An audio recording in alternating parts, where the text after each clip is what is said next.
Alors machine learning ou deep learning, plein de gens se posent la question une fois qu'ils se sont lancés dans ces domaines-là.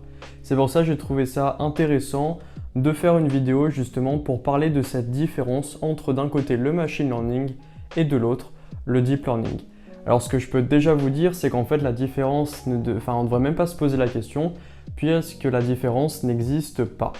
Alors avant de commencer la vidéo, d'abord je me présente, je m'appelle Damien et sur cette chaîne YouTube, je vais parler de la data science, je vais parler du machine learning et du deep learning de manière plus générale, plus en surface, mais aussi plus poussée, plus approfondie, avec par exemple des tutoriels Python pour vous apprendre vous aussi à coder et faire du machine learning sur votre ordinateur.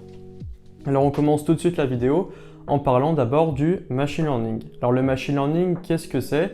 En fait, c'est une discipline qui va permettre de donner aux ordinateurs cette capacité d'apprendre à partir de données, tout ça dans le but de résoudre des problèmes bien précis. Alors ces problèmes, ça peut être par exemple prédire le salaire de quelqu'un, ça peut être prédire si une personne devrait recevoir un crédit ou non, prédire la note qu'un utilisateur va donner, mais aussi grouper des utilisateurs entre eux selon leur profil, selon leur typologie. Donc tout ça, ça montre que le machine learning, c'est un domaine qui est très intéressant et qui a vraiment de multiples applications. Alors concrètement, comment ça marche ? En fait, ça va être des algorithmes qui vont être basés sur des bases en fait vraiment mathématiques et statistiques. Tout ça dans le but justement de minimiser une erreur, cette erreur de prédiction. Alors il y a deux branches dans le machine learning. On va avoir d'un côté l'apprentissage supervisé et de l'autre l'apprentissage non supervisé. Alors pour le premier, l'apprentissage supervisé, c'est quand on va vouloir prédire une valeur, prédire un salaire, prédire si une commande est frauduleuse ou non, prédire une note.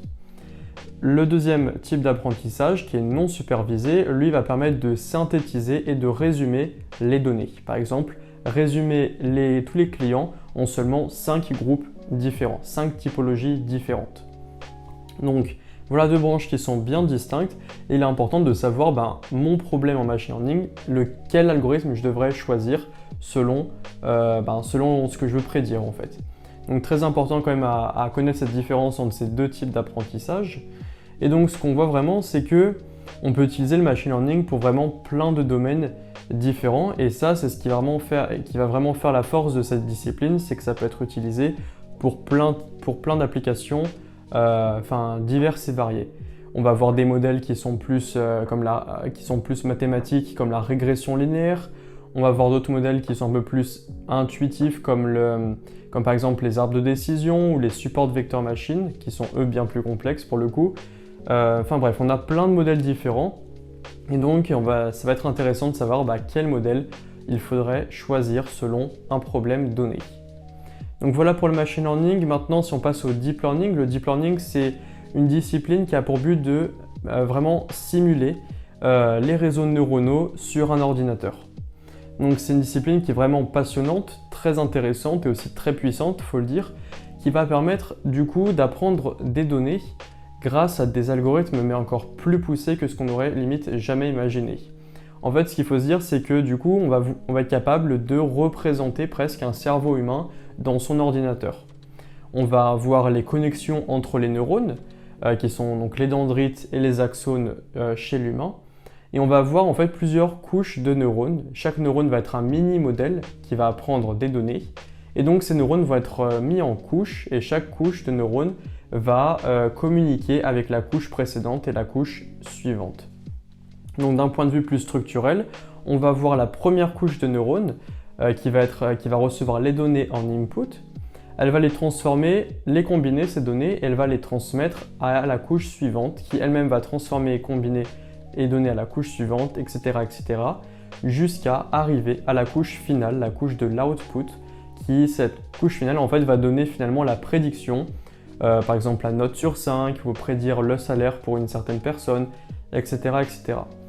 Donc on voit que la structure du deep learning fait que chaque modèle va être combiné les uns aux autres et donc on va voir vraiment un résultat qui va être au final hyper précis, on peut se demander, mais qui va en tout cas, les données vont être transformées de manière telle que du coup ça fait quand même du deep learning une vraie boîte noire. Donc c'est un domaine qui est très puissant. Si on parle d'un point de vue un peu plus historique pour se rendre compte de l'évolution de la discipline, c'est né dans les années 50 où on a commencé à vouloir en fait finalement recréer un cerveau humain dans l'ordinateur, être capable de le modéliser, sauf que du coup cette discipline demande de telles ressources computationnelles que du coup on n'a pas pu vraiment se lancer dans le deep learning si vite.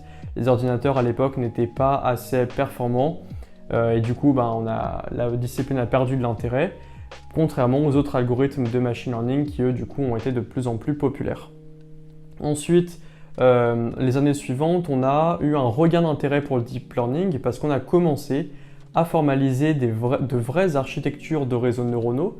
On se disait plus, tiens, on va enchaîner les couches les unes aux autres. Non, on va avoir une vraie stratégie.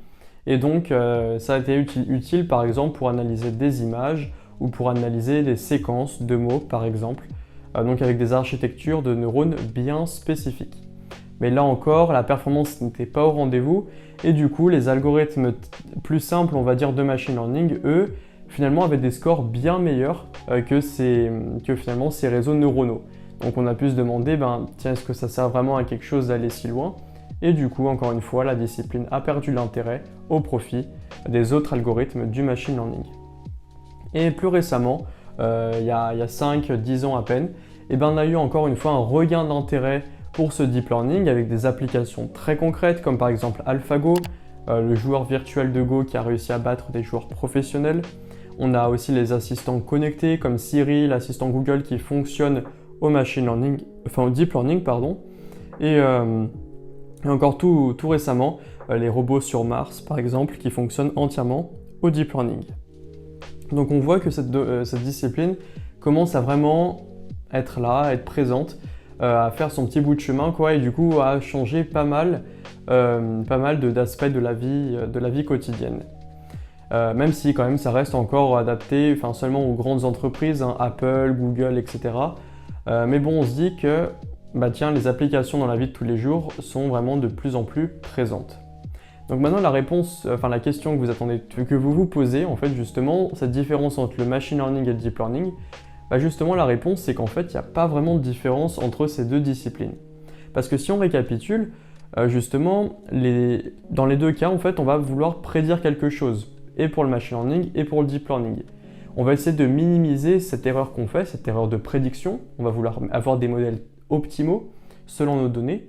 Et donc, ce qu'on peut se dire finalement, c'est qu'en fait, le machine learning, lui, c'est un ensemble d'algorithmes qui ont pour but justement de résoudre des problèmes comme ceci, donc des problèmes de prédiction. Donc, on va avoir plusieurs outils, dont un outil qui est le deep learning.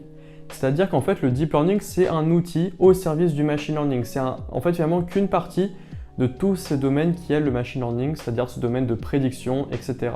De modélisation, etc.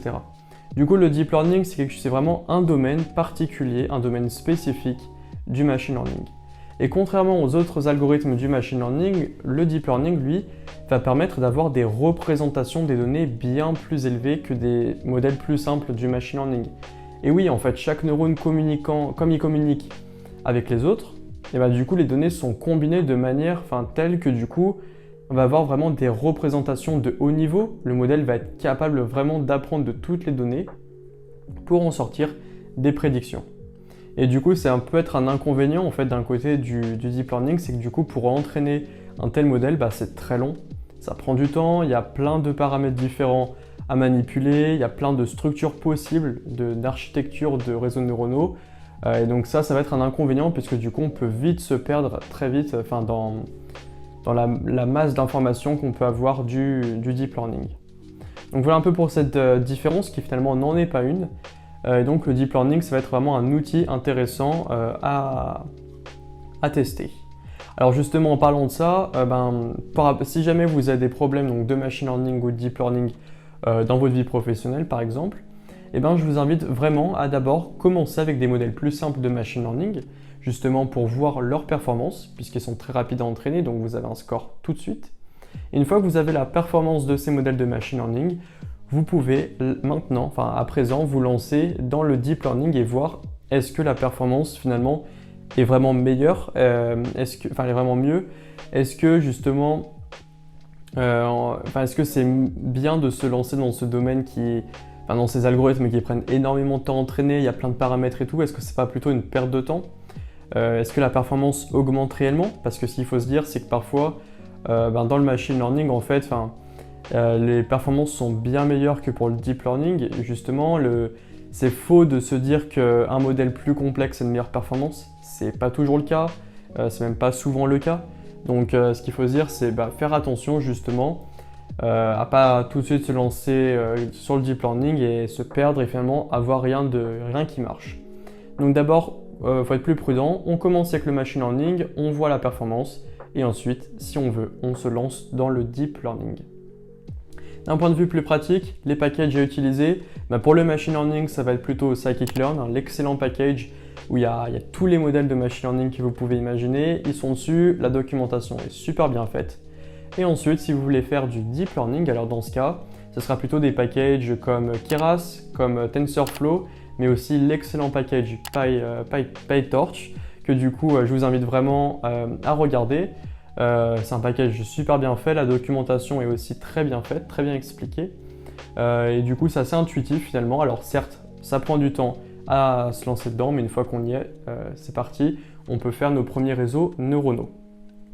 Voilà, cette vidéo est maintenant terminée. J'espère qu'elle vous a aidé. Si elle vous a été utile, je vous invite à liker la vidéo, à vous abonner, mais aussi à commenter pour me faire part de vos réactions justement face à cette différence entre le machine learning et le deep learning qui finalement n'est pas une différence.